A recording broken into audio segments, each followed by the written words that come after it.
There's two strengths of nicotine gum available, the 2 milligram and the 4 milligram, and it comes in a variety of flavors. The 4 milligram is the one that's most commonly used because one piece of gum, if it's used correctly, is equivalent to 1 cigarette. Now, the important thing to remember about using the nicotine gum is that it is not chewing gum. The gum needs to be thought of like a patch for your mouth.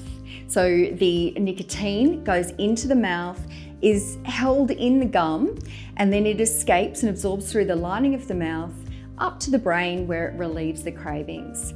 It mustn't be chewed like chewing gum, otherwise it can make you feel nauseous, and of course it can't work because the nicotine, if it's swallowed, will make you feel sick.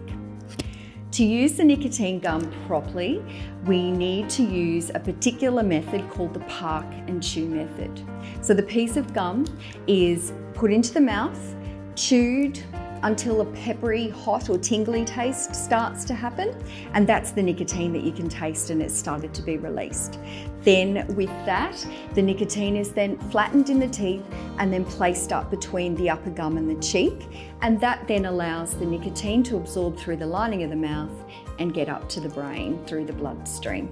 Now, once all the nicotine's been absorbed from that outer part of the gum, the taste will start to diminish, and that's time again to re-chew. So re-chew again in the same way, and then continue this chew and park method until there's no more taste left in the gum, and then it can be spat out.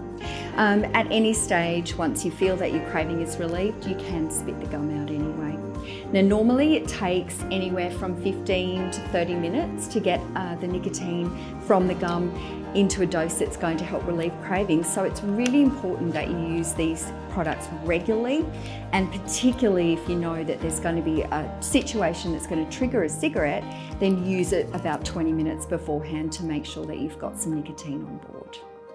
And just remember, this works if you use it and if you use enough. If you've got a craving for a cigarette, it means that you need more.